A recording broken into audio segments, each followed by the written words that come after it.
La convoitise est meurtrière. La convoitise est menteuse. La convoitise n'a pas de cœur. La convoitise est égoïste.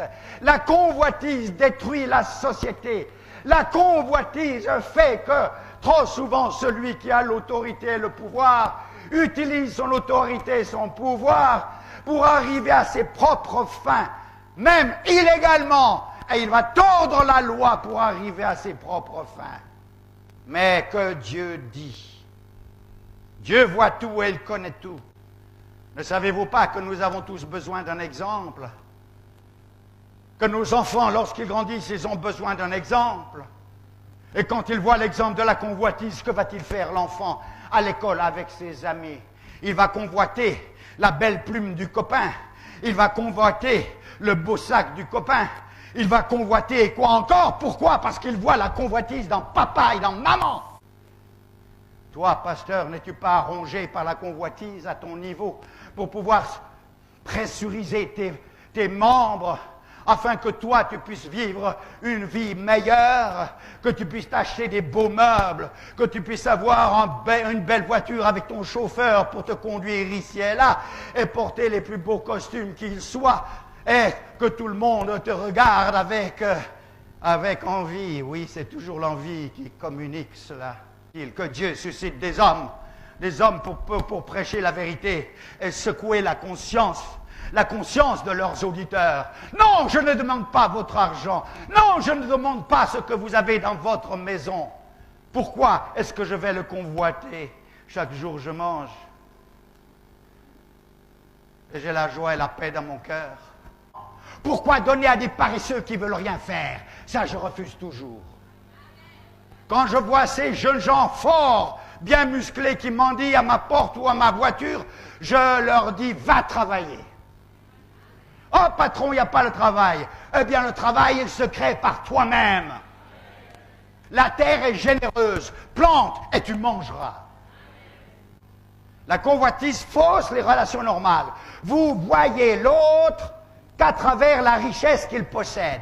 Vous voyez l'autre qu'à travers la belle voiture qu'il conduit. Vous voyez l'autre qu'à travers les belles femmes qui sont autour de lui. Vous voyez l'autre qu'à travers la belle maison qu'il a. Vous avez une vision faussée, tordue.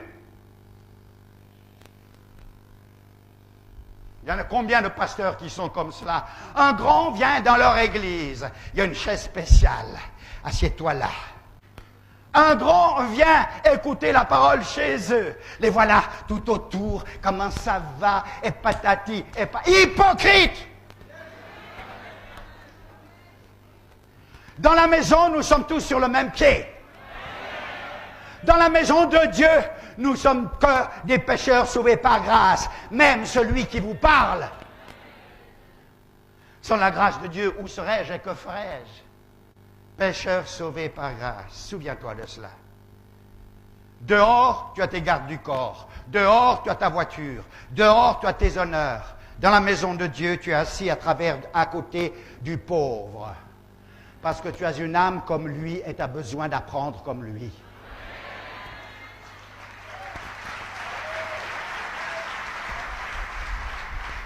Oui, nous te respectons. Nous te respectons.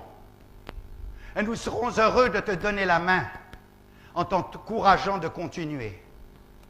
Oui, nous te respectons à cause des charges que tu occupes, à cause des responsabilités qui sont la tienne. Et nous te disons, tu as besoin de nos prières afin de tenir, afin d'être vrai. Tu as besoin de nos prières. Alors, j'espère que ce n'est pas la première fois que vous viendrez. Mais que Dieu me garde de regarder à l'argent qu'il met dans l'offrande. Que Dieu me garde à solliciter de cet homme quoi que ce soit. Moi, ce que je sollicite, c'est son âme pour Dieu. Car cette âme a plus de valeur que tout ce qu'il peut posséder entre ses mains. Ne soyons pas motivés par la convoitise. La convoitise qui fait que nous acceptons dans nos comités d'église des hommes sur la base de la connaissance intellectuelle, sur la base du bon parler, et c'est tout. Non. C'est d'abord sur la base de la marche avec Dieu. C'est d'abord sur la base de la fidélité et de la sainteté et de la vérité. Quant au reste, que Dieu nous donne des hommes qui soient éduqués. Et si l'éducation avec la spiritualité sont ensemble, nous avons gagné. Gloire à Dieu de ce que dans ses disciples, il y avait des Pierre, des André, des hommes qui pêchaient le poisson, remplis du Saint-Esprit, appelés par lui. Mais gloire à Dieu de ce qu'il y avait des Paul, qui étaient des théologiens aussi. Dieu ne méprise personne, mais Dieu emploie les capacités de tous. Si on est plein de convoitises, on n'est pas impartial. On est toujours dans la tendance de celui qui a le plus d'argent. On est toujours du côté de là où on peut avoir l'avantage. On est toujours du côté là où il y a un bénéfice personnel égoïste. Le corps convoite. Convoite les beaux bijoux de la sœur qui est assise là-bas devant. Convoite le beau pagne que porte l'autre sœur là-bas. Convoite le beau costume et la bonne cravate du frère qui est là. Convoite les beaux souliers en peau d'autruche que l'autre a là. Mais la convoitise, c'est tout ça, et encore bien plus que cela. Qui veut ça? Qui convoite? La chair. La chair. Tu n'as pas un beau costume, tu n'as pas de cravate, tu n'as pas de beau souliers, ça fait rien. Viens dans l'église. Viens dans l'église et tu recevras une richesse bien plus grande encore. Dieu ne demande pas que nous portions la veston et la cravate. Du reste, moi, je serais plus à l'aise de prêcher sans veston. Mais voilà l'étiquette. Parce que je transpire là-dessous, vous savez.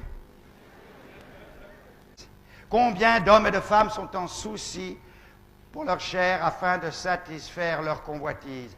Convoiter, c'est désirer, posséder quelque chose qui appartient à quelqu'un d'autre. Ou nous n'avons pas le droit de posséder cette chose-là car elle est mal, mais nous la désirons.